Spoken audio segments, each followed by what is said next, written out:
প্রধানমন্ত্রীর সাথে বিরোধী দলীয় নেতা এবং বিরোধী দলীয় চিফ হুইপের বৈঠকের বিষয় যেটা আমরা শুনতে পেরেছি, আপনি কতটুকু জানেন? আমি খুঁজে দেখলাম এ ধরনের কোনো মিটিংয়ের পেলাম না। পুরানো অনেক মিটিংয়ের খবর পেলাম, মানে নিউজ পেলাম যে পার্লামেন্টে ওনারা অনেকবার বসেছেন, প্রধানমন্ত্রীর রুমেও একবার জনাব শফিকুর রহমান গিয়ে দেখা করেছেন। আর এটা তো খুব বেশি মানে অবাক হওয়ার কোনো বিষয় না। ধরেন নেক্সট পার্লামেন্টের যদি অধিবেশনের জন্য যদি কোনো মিটিং হয়, এটা একটা পার্লামেন্টের কর্মসূচি, একটা কমিটি থাকে না কর্মসূচি নির্ধারণের, ওখানে প্রাইম মিনিস্টার ওখানে মানে সংসদ নেতা থাকেন, বিরোধী দলের নেতাও থাকেন, তো একসাথে তো মিটিং ওনারা করেনি, না করার কথা না। আর আমি যেটা মনে করি, প্রাইম মিনিস্টার যেরকম বিভিন্ন বিষয়ে মন্ত্রীদের খোঁজখবর নেন, ফোন করেন বিভিন্ন ইস্যুতে, তো বিরোধী দলীয় নেতা প্রধানমন্ত্রীর সাথে তো ফোন আলাপ হতেই পারে, এটা নিয়ে কোনো কথা না। যেটা আপা বলেছেন যে আপনার সাথে যদি আমার একটা ওয়ার্কিং রিলেশনশিপ থাকে, আপনাকে আমি চাইলে ফোন করতে পারি, আপনি চাইলে আমাকে কথা বলতে পারেন, বাট সেটা আবার রাজপথে গিয়ে অন্যরকম আমরা বলবো কেন? আমরা তো চাচ্ছি রাজনীতিটা একটা রিয়েল পলিটিক্সে আসুক। তো আপনি যে তথ্য দিলেন সেটাও তো মাঝে মধ্যে যে বৈঠক করা, সেটাও আসলে আমাদের রাজনীতিতে এর আগেও ছিল না। আমরা যদি শুধু 15 বছরের কথা বাদ দিই, তবুও এটা ছিল না।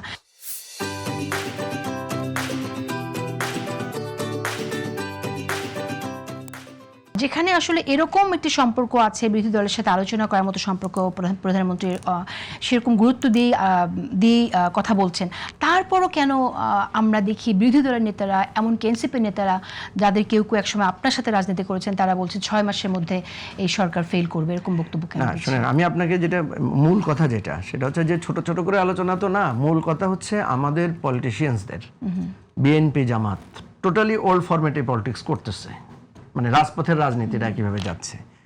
এনসিপি যেটা মানে আমরা যে নতুন রাজনীতি করতে চাচ্ছি, সেখানেও কিন্তু আমরা দেখছি আমরা মনের অলক্ষ্যে আমরাও কিন্তু ওল্ড ফরম্যাটে চলে যাচ্ছি।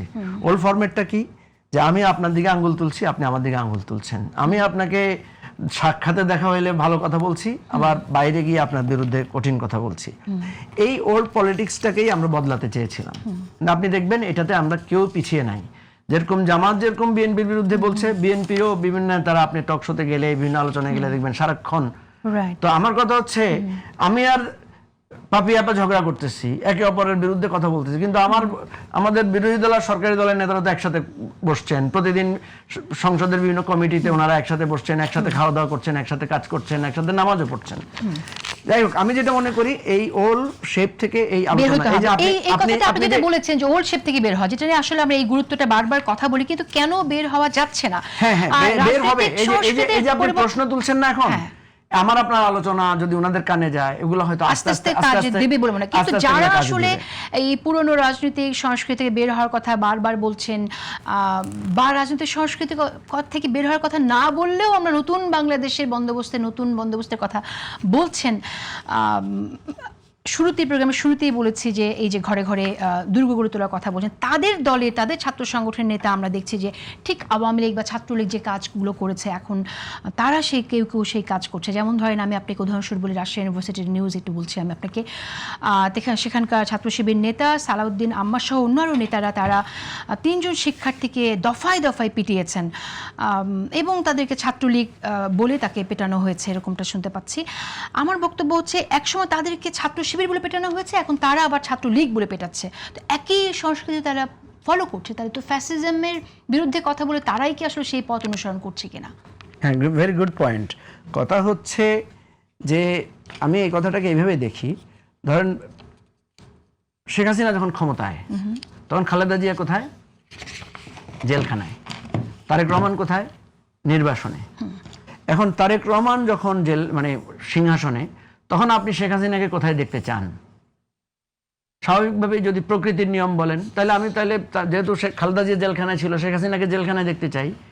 কিন্তু আমি যদি বলি যে না, আমি চাই এখন ওল্ড পলিটিক্স করবো না, আওয়ামী লীগ আমাদেরকে মারছে, আমরা আওয়ামী লীগকে মারবো না, তাহলে এখন আমি দেখতে চাই মানে শেখ হাসিনা কোথায় থাকবে, পাল্টা রাজনীতিতে মানে ভিজিবল থাকবে। এই জায়গাটা তো বলা খুব সহজ, বাস্তবতা তো সহজ না, ঠিক আছে? এটা একটা হার্ডেলস। কথা হচ্ছে যে আমরা পুরানো রাজনীতির পথে হাঁটবো না, কিন্তু আবার এখানেও তো একটা বিচার আচারের একটা প্রশ্ন আছে। আমি তো রাতারাতি আমার ওই ক্যারেক্টারটা চেঞ্জ করতে পারছি। আমাকে কথা হচ্ছে যে টোটাল আমাদের, আমি আপনাকে বললাম ইন প্রিন্সিপাল আমাকে মারছে, আমিও মারবো। আমাকে বাইর করে দিয়েছে, আমিও বাইর করে দেব। এই রাজনীতি যদি চলতে থাকে তাহলে এটা কোনোদিনই থামবে না। আজকে আপনি জেলে যাবেন, কালকে আমি জেলে যাব, এটাই হবে। আর আপনি যদি এটাকে থামাইতে চান, এটার একটা সামগ্রিক রিকনসিলিয়েশন লাগবে। আচ্ছা, রিকনসিলিয়েশনটাতে আমরা যেতে পারছি না। ধরেন ছাত্রলীগের যে কাউকে, ছাত্রদলের ছেলেরা কি ছাত্রলীগের ছেলেদেরকে মারতেছে না? মারতেছে তো, প্রচুর ঘটনা ঘটতেছে। শিবিরের ছেলেরা মারতেছে, আপনি যেটা বললেন, যদি সত্য হয়, আমি দেখি নাই যদিও, আমি ধরে নিলাম সত্য। তাহলে কথা হচ্ছে যে এটা থেকে আমরা ফিরবো কিভাবে? কারণ ছাত্রলীগ তো আবার চাইলে, ছাত্রলীগ বিভিন্ন জায়গায় ছাত্রদলের ছেলেদেরকে মারছে না। যে নোয়াখালীতে কোথায় দেখলাম যে মসজিদে মাইকে আজান দিয়ে ঘোষণা দিয়ে মানে ছাত্র বিএনপি লোকদেরকে পিটিয়ে